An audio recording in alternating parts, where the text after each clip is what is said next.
Oke, halo Bapak Ibu semua, apa kabar? Kali ini saya akan bahas satu warren yang udah naik.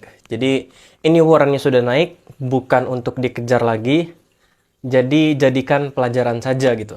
Disclaimer dulu, ini bukan untuk flexing, ini bukan untuk gaya-gayaan. Kayak karena saya pun cuma beli 2 lot barang disisain 1 lot gitu. Jadi ambil aja pelajarannya, nggak usah lihat nominalnya, nggak usah lihat apanya, lotnya kecil lah, cuma 2 lot 1 lot gitu, tapi ambil pelajarannya kenapa saya bisa milih saham ini, dan yang lebih penting adalah kenapa saya berani share saham ini ke grup besar atau warren ini ke grup besar gitu kan. Nah, apakah warrennya adalah Tron Warren. Jadi Bapak Ibu tahu kalau Tron Warren itu naik luar biasa dari titik terendah rasanya di angka 5 sampai sempat nyentuh high itu kalau saya nggak salah 100 berapa saya nggak tahu, saya ingetnya 100 gitu kan, saya ingetnya 100.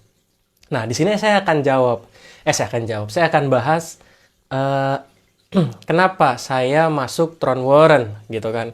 Nah, pertama-tama Bapak Ibu bisa lihat materinya nanti di atas atau di bawah tergantung saya taruh mana.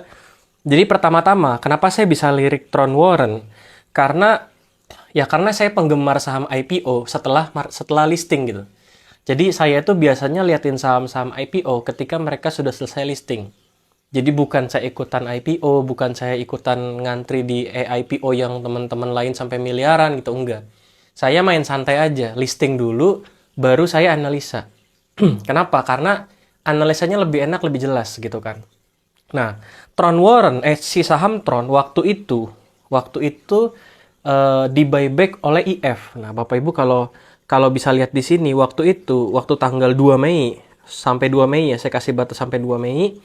Waktu tanggal 2 Mei itu di buyback oleh IF 800.000 lot, sementara ya ini sisanya broker-broker lokal, ada asing juga jualan gitu. Tapi semua mostly diambil sama IF atau Samuel Sekuritas. Nah, disclaimer dulu. Sekuritas di sini bukan berarti sekuritas tersebut secara institusi ya, tapi pergerakan investor di balik sekuritas tersebut. Jadi kalau IF ya berarti siapapun trader di balik broker IF, bukan broker IF secara institusi gitu. Sekuritasnya makan, bukan gitu, seperti itu. Jadi itu biar jelas dulu supaya nggak ada salah paham nanti. Nah, kalau kita lihat IF-nya makan 800.000 lot gitu kan. Nah, waktu itu saya sempat broadcast saham Tron, kalau Bapak Ibu ingat gitu kan, di grup besar. Saya broadcast saham Tron, habis itu sahamnya ARB. Ingat nggak? Harusnya pada ingat gitu kan. Itu bener-bener epic moment gitu.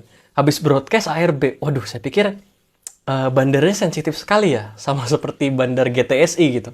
Di broadcast sedikit langsung dibanting gitu kan. Akhirnya saya nggak bahas sama sekali saham ini. Dan saya iseng-iseng, oh ternyata saham ini ada warrennya gitu.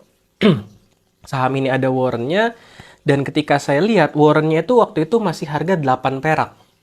Masih harga 8 perak dan ya terdistribusi, IF-nya jualan gitu kan. IF-nya jualan kurang lebih 1,3 juta lot, ada GR, ada SF ya, kurang lebih ini total-total 1,5 juta lot lah, kurang lebih 1,5 sampai 1,6, hitungan kasar gitu kan. Nah, waktu itu saya lihat supply saham ini ada 2,7 juta lot. Gitu kan. Supply saham ini ada 2,7 juta lot. Berarti udah sekitar 40% gitu kan. Udah sekitar 40% supply barangnya keluar. Nah, ini sebenarnya udah nggak bagus gitu kan. Cuma yang jadi atau yang membuat Tron Warren ini sangat menarik bagi saya waktu itu adalah harga tebusnya yang sudah di bawah harga induknya. Jadi waktu itu harga Tron Warren waktu 2 Mei itu harganya 266. 266, harga tebus Tron itu ada di angka 250. Gitu kan. Harga tebus Tron di angka 250. Berarti ada selisih 16%, ada selisih 16%. Atau kalau dalam rumus perhitungan fair value sebuah warren, Tron Warren ini harusnya harga wajarnya ini di angka 16 waktu itu. Harusnya gitu kan. Tapi kan market nggak sesuai teori. Market kan pasti ada plus minus, ada ekspektasi pasar, ada pesimisme pasar kan. Makanya nggak selalu tepat akurat. Nah, jadi waktu itu saya melihat peluang. Wah, induknya diakumulasi terus.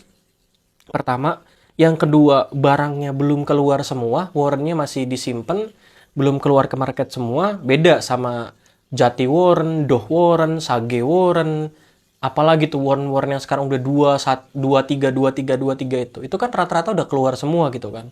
Footer warren, CBRE warren itu udah keluar semua. Tapi ini baru keluar 40%. Dan yang paling menarik ini yang saya bahas tadi. Karena fair value-nya 16, harga wajar warrannya itu di angka 8.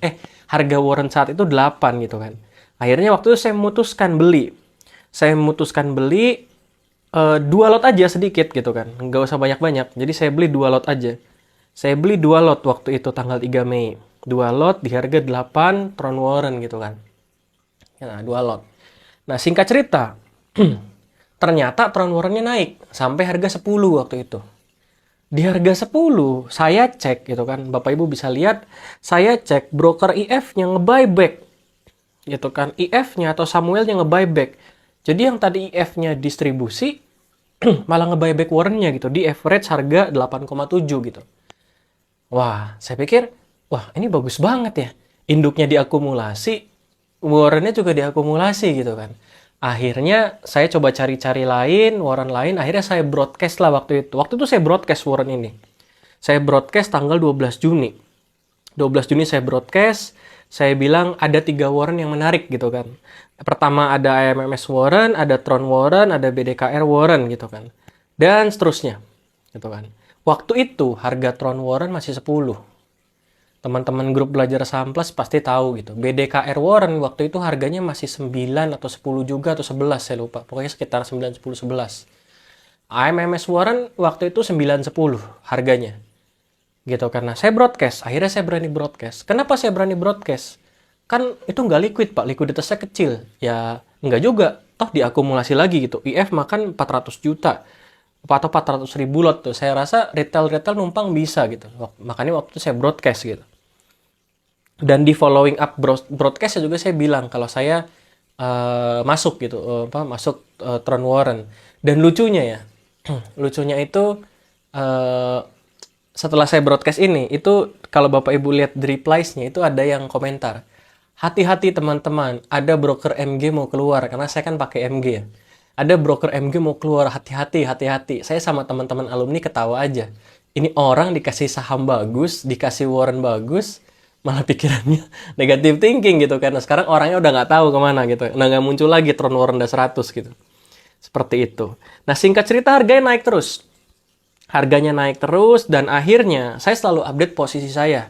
Kalau saya bilang saya masuk atau saya bilang saya ada posisi, pasti saya update ke grup pelajar saham plus gitu kan. Saya ngupdate waktu itu tanggal 3 Agustus kalau saya bilang bahwa saya sudah jualan, saya bilang saya sudah clear all ya, saya bilang. Nah ini buktinya, saya beli harga 8, jual 36 kurang lebih. Waktu itu saya haki beberapa papan langsung, karena mumpung ada bid gitu kan. Nah yang dihaki berapa? 1 lot aja teman-teman, jadi 1 lot. Nah sebenarnya saya mau haki semua, saya punya barang 2 lot. Tapi saya lihat kok ini kayak ada potensi, masih ada potensi ya. Akhirnya saya sisain lah setengah barang atau 1 lot gitu kan. Saya sisain 1 lot. Saya sisain 1 lot ternyata bener. IF-nya masih makan terus gitu kan. IF-nya masih makan terus, IF-nya masih beli barang terus, dan sekarang Tron Warren bisa dibilang hampir kering. Kering itu artinya barang di masyarakatnya nggak terlalu banyak. Itu dimakan semua sama IF atau broker Samuel Sekuritas gitu kan. Dan ya 1000%-nya dari mana Pak? Nah 1000%-nya ini. Akhirnya sisa 1 lot saya itu jadi 1000% saham jadi 1000% Tron Warren gitu kan. Apa sudah jual? Belum, saya belum jual. Ini nggak terlalu besar nominalnya karena 1 lot gitu kan. Jadi saya tutup mata aja. Siapa tahu Tron Warren bisa ke 200, 300, 400, 500 kan kita nggak tahu gitu. Makanya saya biarin aja. Kalau turun lagi gimana Pak? Ya nggak apa-apa karena ini udah untungnya gitu. Jadi udah sisa untungnya, udah nggak terlalu besar, cuma 1 lot. Jadi mau langsung ARB ke 0 pun saya ikhlas, saya rela gitu. Seperti itu. Nah, poinnya jangan poin saya cuannya, bukan. Tapi poinnya adalah silakan pikir sendiri analisanya. Bukan pikir sendiri, tapi apa ya, coba cari intisari dari pembahasan saya tadi. Gimana cara analisa warrennya, gimana cara analisa induknya. Nanti Bapak Ibu akan dengan mudah cari saham-saham IPO yang berpotensi naik gitu kan. Banyak orang tanya, Pak Frans, di video YouTube, Pak Frans pernah buat video nggak? Ada nggak Pak Frans pernah buat video cara analisa saham IPO atau warrant yang bagus gitu? Ya sebenarnya banyak ya, kalau kalau mau dicari itu banyak sekali. Cuma masalahnya adalah mereka itu maunya langsung disuapin. Videonya yang mana Pak? Videonya yang mana Pak? Gitu. Sementara semua video saya itu nggak ada yang to the point. Pasti bentuknya analisa saham, Bapak Ibu simpulin sendiri kenapa saya bilang menarik dari video itu gitu kan. Sama seperti video Tron Warren ini. Saya sebenarnya udah bilang intisarinya di awal-awal kan. Tapi Bapak Ibu coba dengerin lagi, coba cermati sendiri. Pasti dapat nanti poin-poin apa saja yang bisa dipakai di next saham IPO atau next mungkin Warren yang menarik lagi nantinya.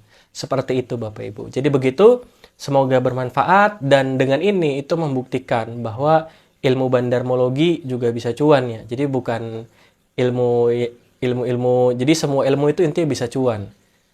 Semua ilmu itu bisa cuan asal kita cocok, asal kita nyaman. Jadi nggak ada ilmu yang bandarmologi nggak masuk akal atau teknikal, gambar-gambar imajinasi atau apapun lah, fundamental ketinggalan zaman itu nggak ada.